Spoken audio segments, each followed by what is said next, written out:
In this episode of Full Spectrum, we will be talking about gender-based violence and how it affects the LGBT community in Nigeria, ranging from societal impact to mental health to health services and all of this. And to do justice to this topic is no other person than an activist, human rights activist, and advocate for social justice, Barrister Doris Ememomu.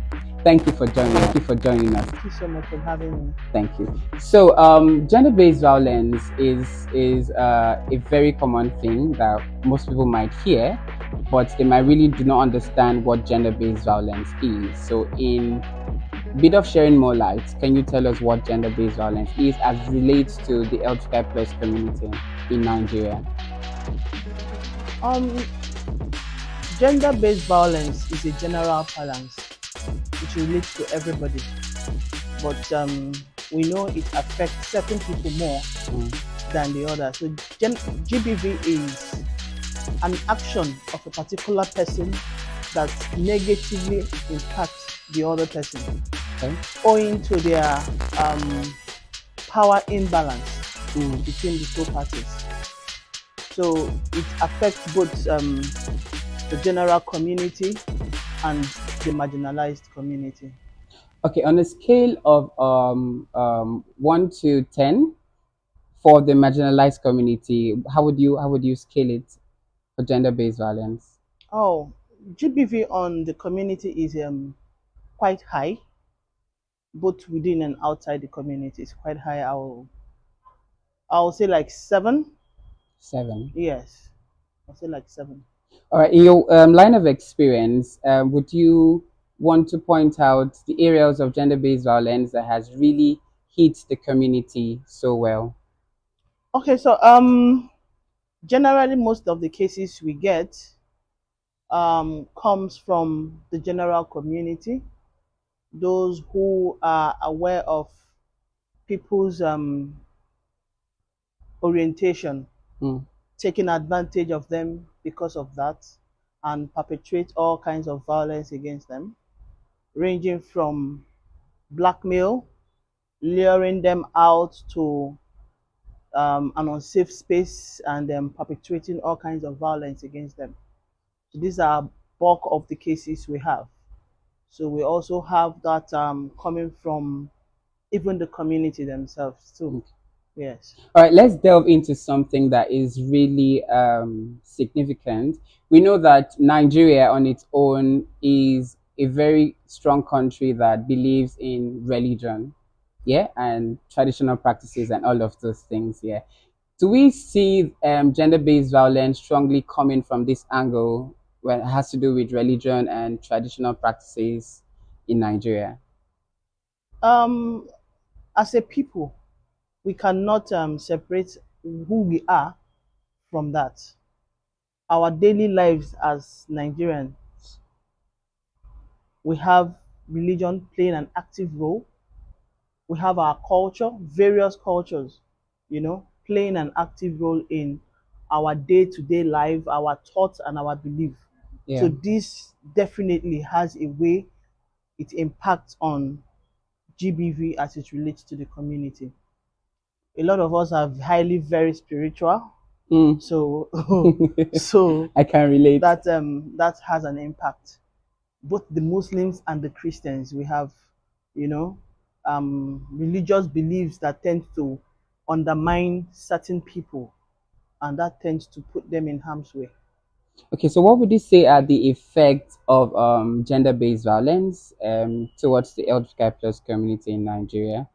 Let's also look at the economical, effect of it, the mental effect of it, the societal effect of it, and all of those. Okay, so the effects of GBV is not it's not different from the community and the general community. It's about the same thing, except that we will see that the issues around blackmail is higher on the community. So, but generally, you have the psychological effect, then we have the emotional effect. Of course, we have the financial effect as well. A lot of the community members are blackmailed. In fact, some of them are are usually imprisoned by force Okay. and are made to call on people to send in money to them, which they use to pay off their blackmailers. And of course, when they come out, they are faced with the challenge of paying back that money, you know. So that's just it. Then apart from that too, we have occasions where people, where they work, if the employer gets the wind of who they are, it tends to affect their ability to continue to work in that space. And of course, it affects their ability to earn to a large extent. All right, let's talk about the legal aspect now. In the case that a community member is being violated, are there restraints to this person, this victim, going to file a case in at the station, make a statement that I have been violated? And do you feel that that victim would also get justice for being violated? Yes, the Nigerian law generally, we cannot say that the Nigerian law promotes violence. Of Mm, course, we have the issue of the SSMPA on one side, but we have the VAP Act, the okay. Violence Against Persons Prohibition Act of 2014. That particular act is like a savior. It comes to prohibit all forms of violence against everybody. Mm, It does not discriminate against any particular person. okay. And generally, under the Nigerian law, if a person is caught committing a crime, you are duty bound to exercise your citizen's right of arrest. You arrest the person and take the person to the nearest police station. Mm, You have no right to take the laws into your hands and begin to mete out jungle justice on that person. okay. So the VAP Act generally protects everyone. We had a recent case where a trans person was lured by a man to his house, Mm, extorted money from her, and then went ahead to beat her up. wow. The matter ended up at the police station and the matter ended up in court. In fact, the case went into trial, you know. The good thing about that case is we saw a magistrate who was able to recognize the fact that whoever this person Mm, is not does not deserve that kind of treatment. If you feel he has gone against the law, your duty is basically to report the person to the nearest police station and right. not to take the laws into your Into your hand. hands. So Yeah. the case ended up very well because they opted for amicable settlement, which is Wow. always allowed, and they paid some form of compensation, which may not be adequate, but something moved, you know. And then the beautiful part of that case was when the magistrate issued a warning to the defendant Mm, that if he ever comes back to her court on a similar charge, that she won't let him go scot-free. This is the court recognizing the fact that if Mr. A has committed a crime, Mr. B shouldn't met out jungle justice on that person. This is one of the things the VAP Act has come to, put in place for everyone, not just for the general public. all right, thank you very much, Pastor Doris. So now let's talk about technology. It's done a lot. It's also been very advantageous. But let's look at how technology has, aided perpetration of gender-based violence on the LGBTQI plus community in Nigeria.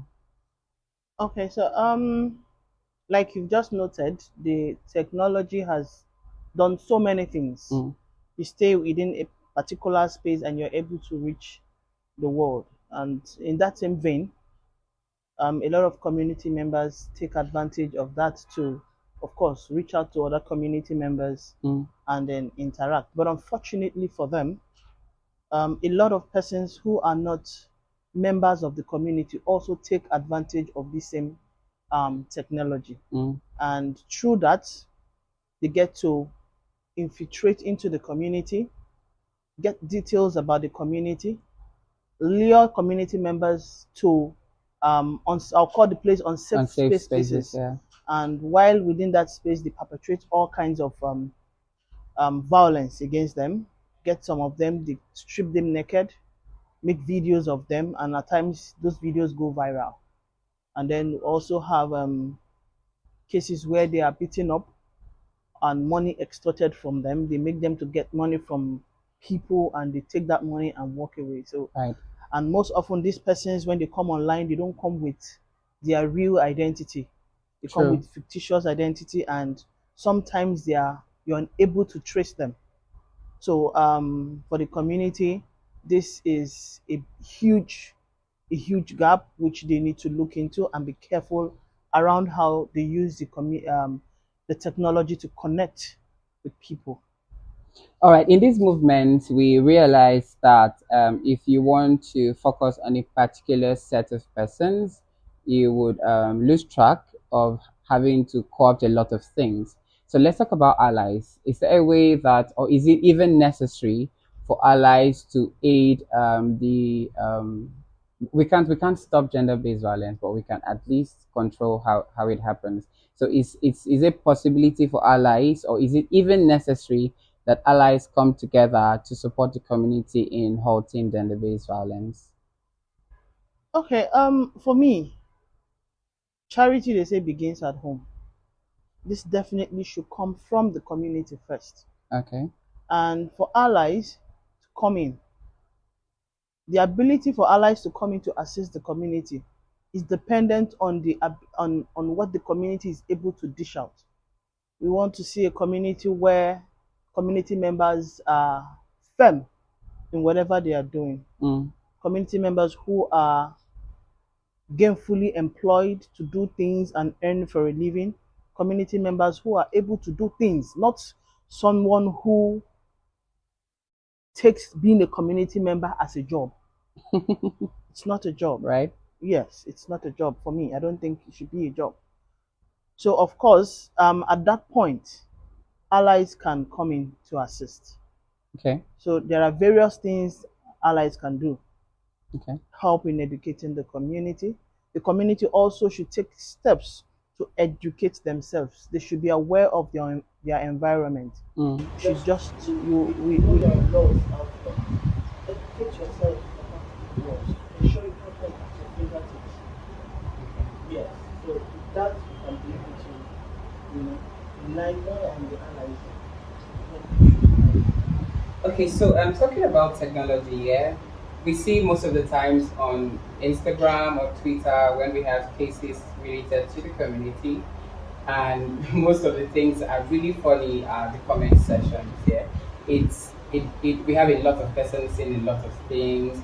Most of them might be ignorant, or they might not even pay attention to, okay, this person is first human. So do you think that we still need to do a lot of sensitization to the general public about first establishing that these persons who are victims of gender-based violence are firstly humans, and let's forget about their orientation or sexuality? Well, like I've always said, issues around GBV is a crime. Generally a crime, irrespective of who is involved. So if anybody decides to take laws into their hands, I'm sure the person should be allowed, for the law to take its full course against that person. That's my own take on that. So people are bound to have their own opinion. Yeah. Yes, we cannot, especially when we're in the internet space, we cannot control people's opinion or whatever they think. They are at liberty to think whatever they want to think. But there is a line we must not cross. We should take the laws into our own hands. So on a lighter note, I was listening to someone speak, and the person said that internet or Instagram, all of those, is the new court because it's like, because cases come up there and then you have people bringing their own. Everybody will come and marshal out the cases and give you all get the points and all of that. The sentence people with their mouth. So we have that, of course. Yeah, true. But then again, we hope to see a society where everyone is accepted for who they are and is allowed to live, and just be legally okay without having. Basically, for me, I want to see um, society where everyone is safe. Personally, I don't like to see people in distress. So I want to see a Nigeria where people are safe. All right, to wrap this up, what would you advise community members, yeah, to at least, it's hard to say stay out, be safe, and do not, if you see signs, or let's even talk about it. Do you feel there are signs to one being violated, like before they are violated? Do you think there are signs to sensing violation? Um, People have the ability to mask their real intentions, Okay. and a lot of people, a lot of the community members live on the community. And when things start happening, because of what they are looking out for, they are blinded from seeing the danger that lies ahead. They just keep their eyes on the ball rather than, ensuring that they are safe and Safe. everything is fine. So when you are in that state of mind, you are unlikely to sense any danger ordinarily. But on the face of it, if you're meeting a stranger you don't know before, it's a danger already. That's a danger on its own. So Sure. you need to be careful. Sure. You need to ensure that someone knows where you're going to. Somebody has the detail and identity of the person you're going to see. You must have a trusted person you can share such details and information with for your own safety. Okay, I know I said lastly, but this is the last. Let's talk about emotional kind of violence, especially when it comes from the family that you belong to. Probably they find out that you are this, and they even decide to blackmail you, decide to push you out of the house and all of those things. Yeah, we know it happens a lot of times. We've had records, we have statistics of persons who have gone through that kind of violation. So what would you say in this light? Families, coming from your own family, it's a bad thing for me, yeah, but what do you feel about Okay, it? it's a very tough one. Fine, family members are human beings, Mm, and for me, they are also entitled to their own belief. They're also entitled to their own opinion. So, but I expect that at all times you cannot throw away the baby with the bathwater. That's my own stand. right. You can't do that. Irrespective of what you think, you should be able to take care of your own. Be able to. That's. I think I'll just keep it at that. You should just be able to take care of your own and not further endangers the person's life. Sure. Because as you throw the person's out, you don't know where the person is going to end up in. All right, thank you very much, You're Bryce Doris. welcome. This has been helpful. You've been able to establish what gender-based violence is, the areas of gender-based, the forms of gender-based violence, how the law affects it, how society affects it, and all of those. And you've also at least laid strategies on how to mitigate this by allies, community members, law enforcement agencies, and all of this. It's really been a wonderful segment with Thank you, and you. we hope to see you again I'm glad I'm sometime. able to Thank you offer very much. useful thoughts around the area. Thank you. You're welcome. So that is it, and we hope that you enjoyed and you learned a lot of things from this episode. Join us again next time as we bring on guests that would give insight to a lot of issues around the LGBTQI plus community in Nigeria. Bye for now.